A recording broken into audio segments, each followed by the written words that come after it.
Some soul artists hang up their microphones, others never get the chance. In this list, we remember the legends who didn't choose to retire, like Donny Hathaway, whose voice still haunts every broken heart, and like Otis Redding, gone too soon before his greatest hit could even chart. These are the voices that never said goodbye.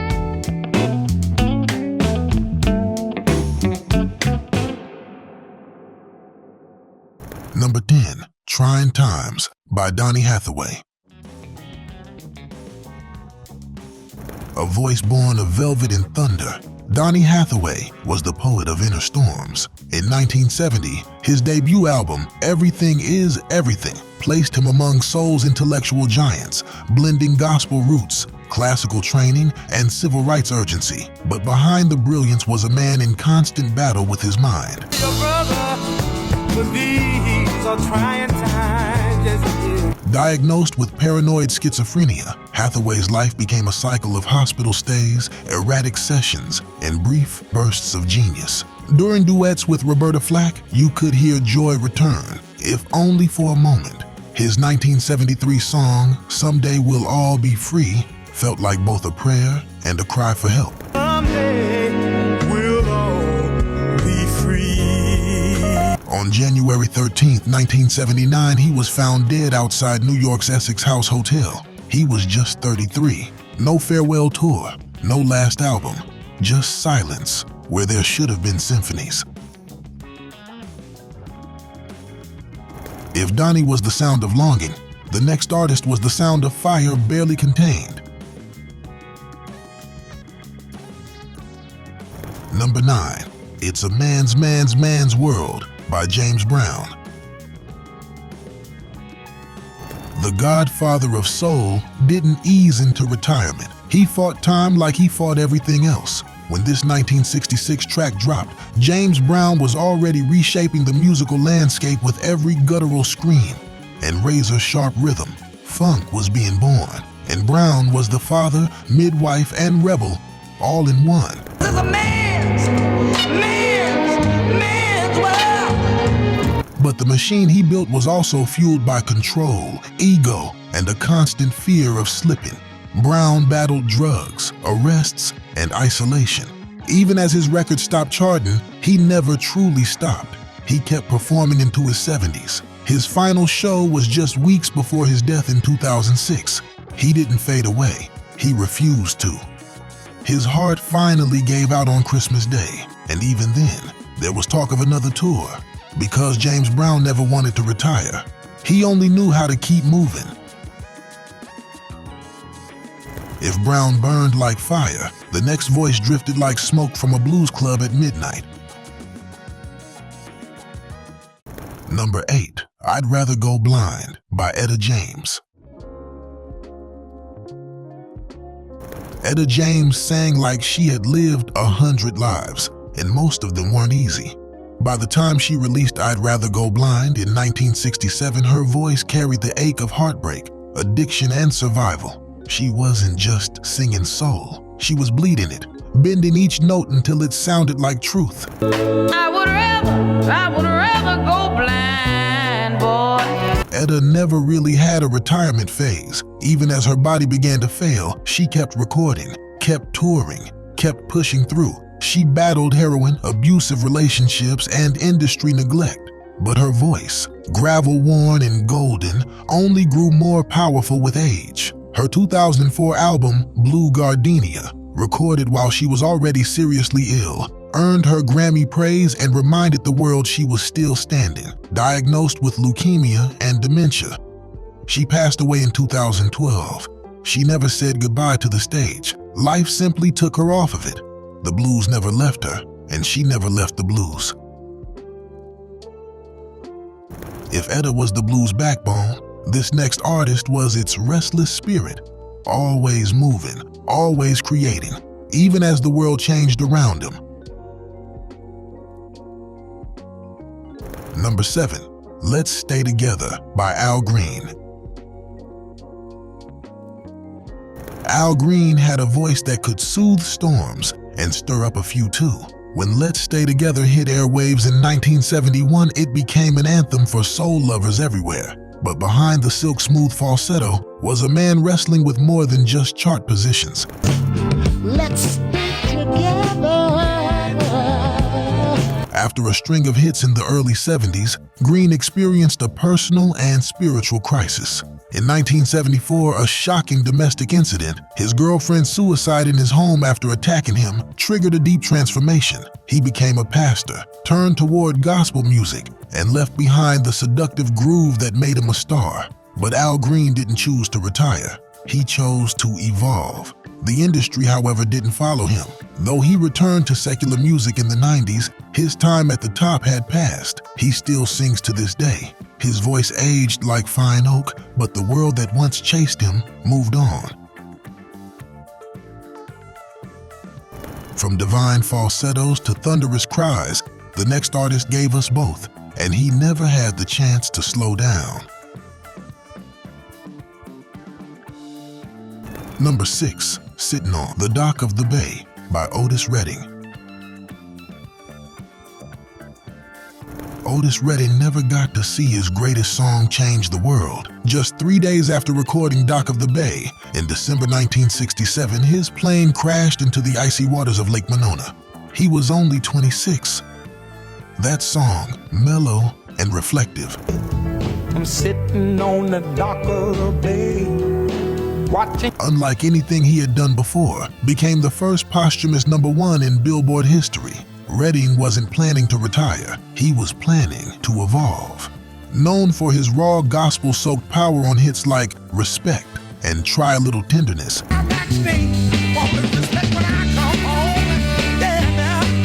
he was exploring new sonic territory when tragedy struck. The horns were softer, the tempo slower, the pain deeper. He had just played the Monterey Pop Festival. He was about to break into crossover stardom, but he never made it to that next chapter. Instead, the world was left with a song that sounded like a farewell, even though he never meant it to be. And if Otis made us weep gently, the next voice made us rise with joy, until he too was taken too soon. Number 5, Lovely Day by Bill Withers. Bill Withers didn't have the typical soul singer story. No wild scandals, no flashy lifestyle, just a working man's voice. Honest, warm, and real. In 1907, Lovely Day brought sunshine into living rooms across America. His 18-second sustained note near the end is still one of the longest in pop history.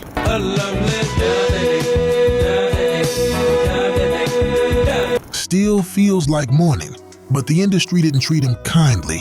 Withers grew disillusioned with the record business, fighting with executives, battling for creative control. By the mid-1980s, he quietly stepped away. Not because he was tired, because he was tired of them. He didn't get a farewell tour or a final album. He just disappeared from the charts.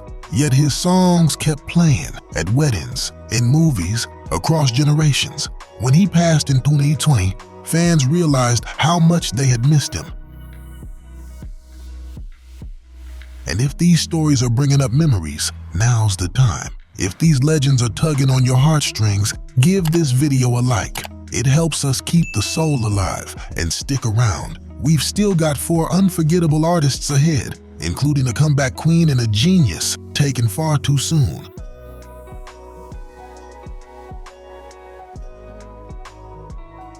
Number 4, Neither One of Us Wants to Be the First to Say Goodbye by Gladys Knight and the Pips.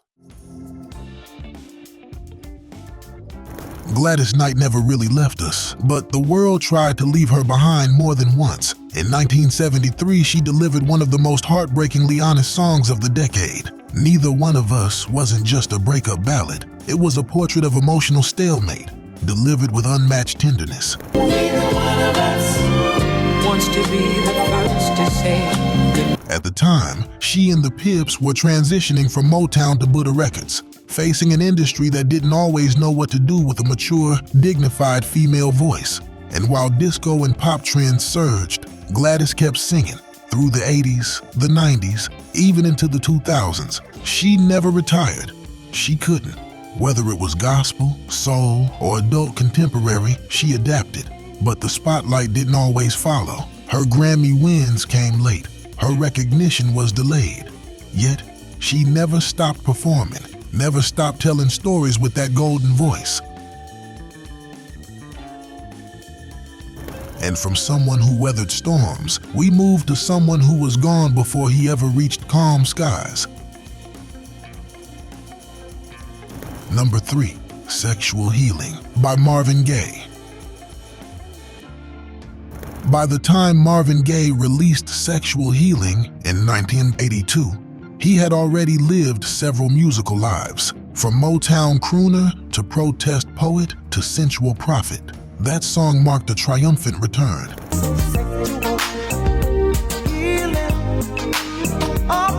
After years of exile, drug abuse, and personal turmoil, he found a groove that healed both him and us. But peace was always fleeting for Marvin. His final years were a tangle of paranoia, estranged relationships, and emotional isolation. He moved in with his parents in Los Angeles, hoping for stability. Instead, he found tragedy. On April 1st, 1984, one day before his 45th birthday, Marvin's father shot and killed him. He had just begun to plan new music, new tours, a new chapter. He didn't choose to stop. The world stopped him. And if Marvin's story leaves a lump in your throat, the next artist will leave your soul soaring. Number 2, A Song for You by Donny Hathaway, revisited through Ray Charles. This one's a curveball, but hear us out. Ray Charles didn't record the original A Song for You, but when he sang it in 1993, it felt like the final chapter of his long, complex conversation with soul music. I sung a lot of songs, I've made some bad rhymes. He had already given us Georgia on My Mind, Hit the Road Jack, and hundreds more. Georgia, Georgia. But his cover of Donny Hathaway's confessional ballad was a whisper of farewell. Ray was nearly blind, diabetic, and declining in health. But he didn't step away. He couldn't. The stage was where he lived. He performed into his 70s, each show a masterclass in endurance and passion. In interviews, he said, "Music is my life. It's the only thing that's ever made sense." He died in 2004 at age 73, still planning tours, still dreaming of collaborations. Retirement was never in the cards. Ray Charles didn't walk away. He played until the lights dimmed for good. And if Ray was the teacher, our number 1 was the student who never got to graduate. Number 1, A Change Is Gonna Come by Sam Cooke. It's one of the most haunting songs in American music, and Sam Cooke never got to see the change he sang about. Released posthumously in 1964, A Change Is Gonna Come was Cooke's pivot from romantic crooner to civil rights voice. It was personal, it was powerful, and it was prophetic. A change gonna come. Oh, yes it will. At just 33 years old, Cooke was shot and killed under mysterious circumstances at a Los Angeles motel. The official story raised eyebrows. The reality was simple and tragic. We lost a revolutionary artist in his prime. He was producing, mentoring, building an empire beyond the microphone. He never planned to retire. He was planning to rise even higher. Instead, the song became his eulogy, a song of hope, recorded just once that still echoes across generations. It wasn't meant to be his last word, but it became ours.